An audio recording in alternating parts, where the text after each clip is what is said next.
Milwaukee here, the Bucks GM says he can see Giannis becoming a point guard. He says he believes the Greek freak can truly run the team's offense. Now, I'm going to tell you something now. Last year, when Dame did go down, that's essentially what Giannis was. And it was terrible. Nah, he was good at I think he, it's his first year ever doing it. I think he was solid. He did it a little bit with Kid as coach. Okay. That was part of what they did with Kid. Yeah, but they're not winning nothing with him doing that though. Yeah. They ain't winning anything with this roster anyway. Yeah. If you sit there and everybody say, you know what? Let's make Giannis our point guard.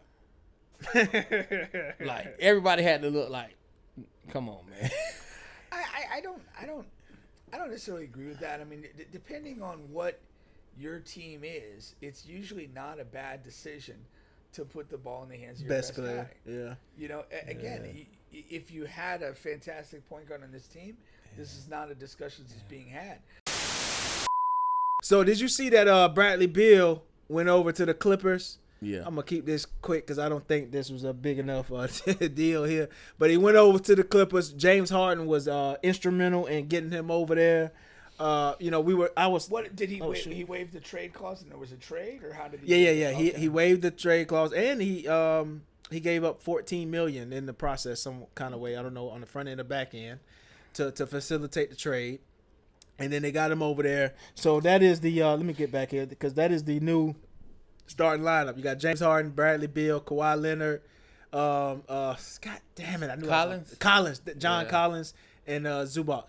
And that's a solid five. But you're in the West, that's tough. I think they just jinx. The Clippers just never gonna win, man. They're just never gonna win. I wanted to see Beal go to Milwaukee. I think that would have been better for him. Yeah. They need some guard help, and you're over there with Giannis. Yeah.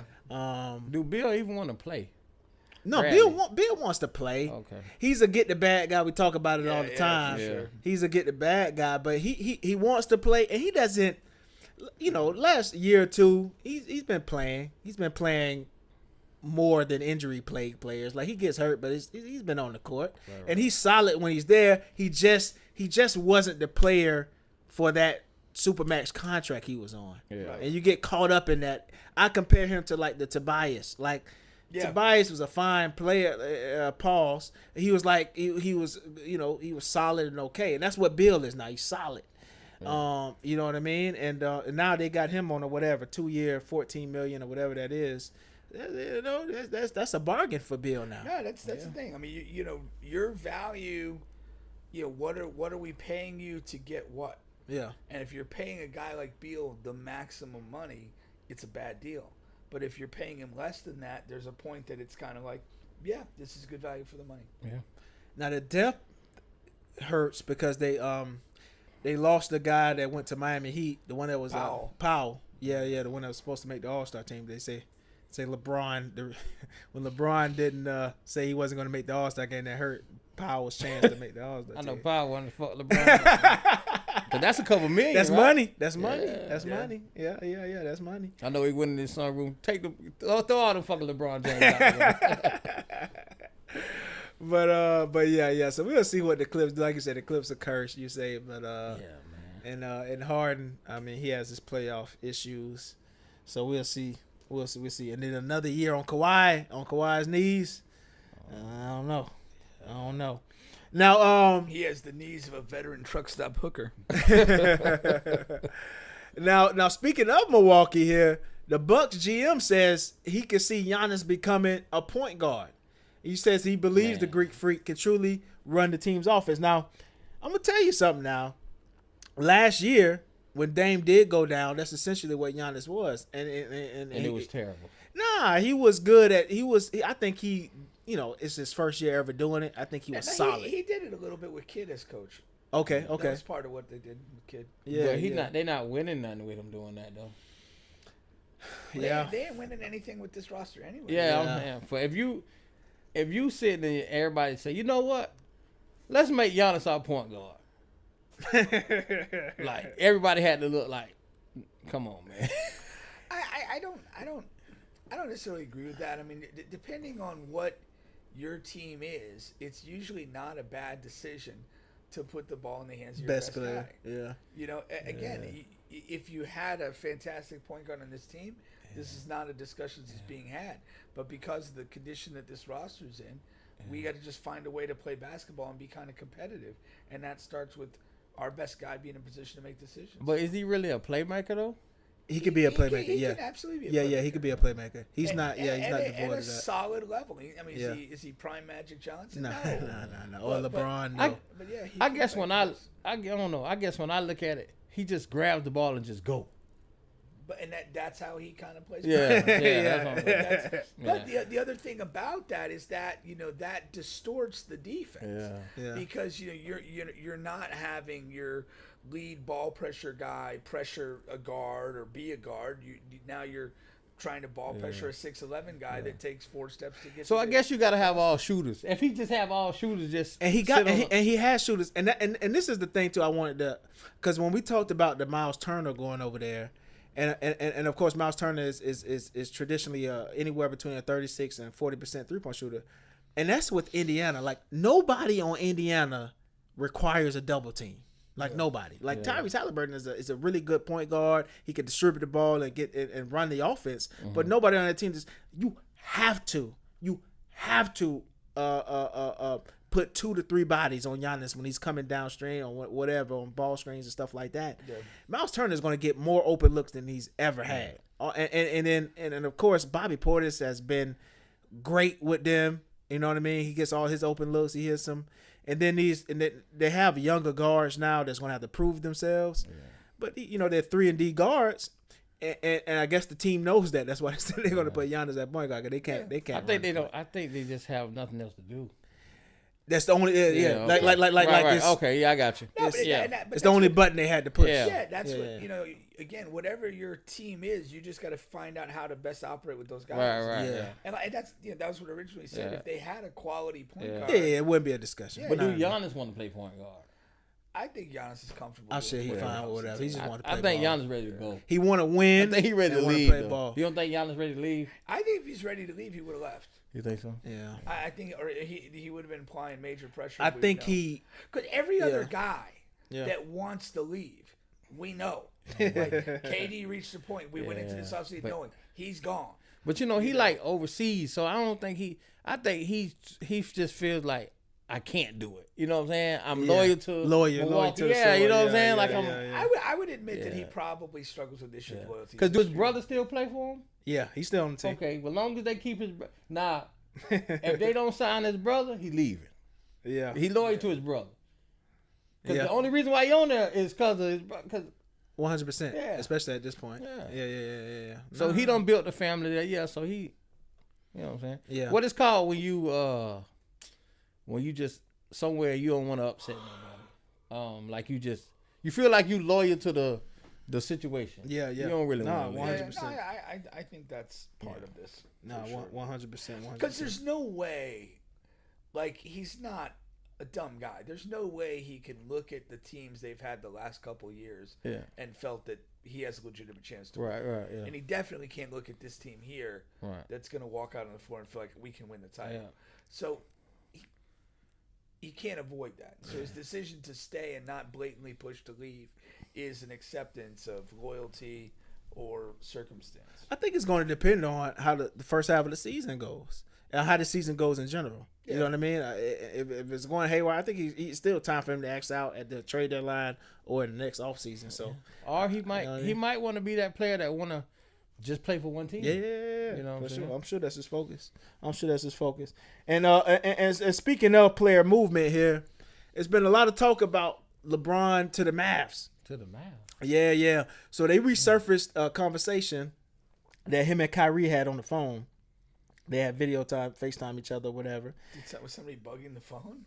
No. What's going on? You know, Kyrie. He has a podcast, and he really it's a live stream, what he calls it. So he just live streams, and then he FaceTime LeBron on a live stream. It wasn't this whatever, but and he was on there, and they was talking about, and he asked LeBron, to come over to the Mavs, and at that time, LeBron. He didn't say yes or no. He just said, I'll think about it. That's what he said. I'll think about it. And so a lot of people now, of course, with the with the Lakers they putting all their focus on Luka. They didn't tell LeBron that they were selling the team. Didn't tell LeBron about any of the offseason moves. And you know, Luka is in all of these conversations. What if you did a LeBron for AD trade? That'd be interesting. Now, in all of the mock trades, I didn't see that. It's a hodgepodge of Klay Thompson, Daniel Gafford, a pick, and Max Christie, which I do think is a good trade on both sides. I do. If you're the Lakers, you get another big, another quality starting big, and of course you get Klay and Max, who's a solid young player. I would love if that trade happened. But do LeBron want to play with AD again? I think LeBron would love to play with AD and Kyrie.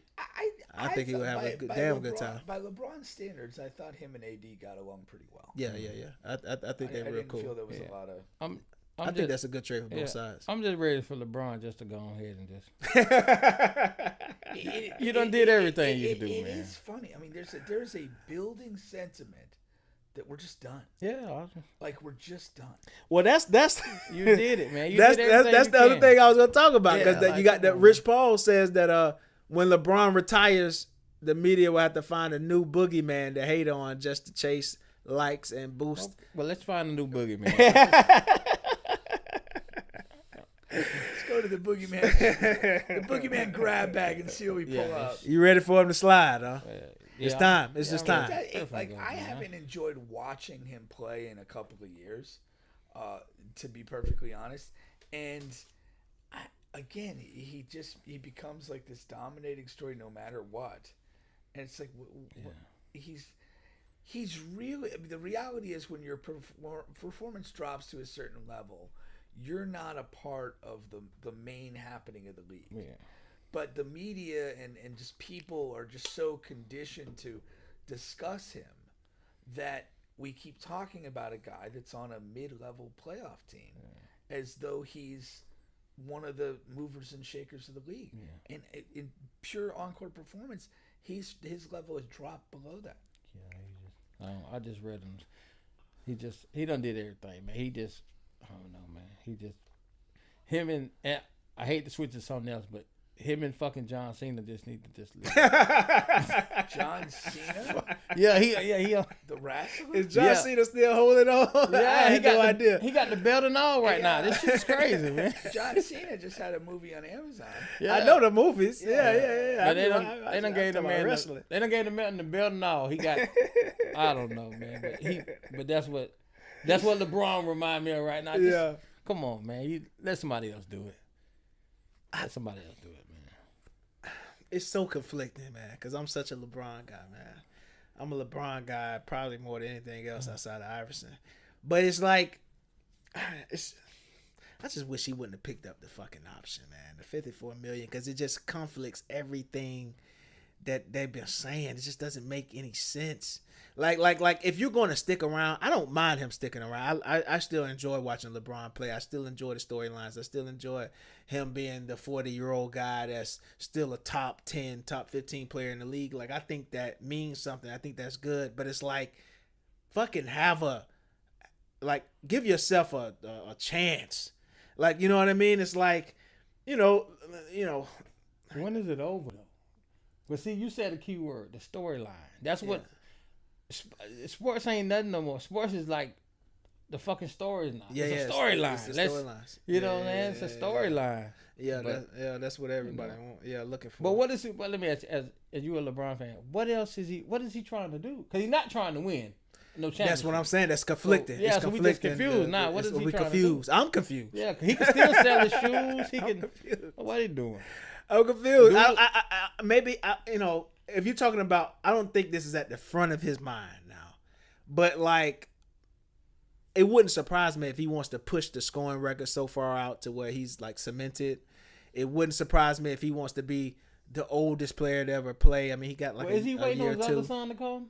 Maybe he's waiting on his other son to play in the league. He's played with two sons. And then he gonna wait for his daughter to go. I saw her taking some shots. Yeah, I seen her dribbling and stuff. And then I'm like, how funny would it be if Bronny and the other brother are like just they're not very good at all, and then like the daughter becomes like the the LeBron of the WNBA. Like she's like the real deal.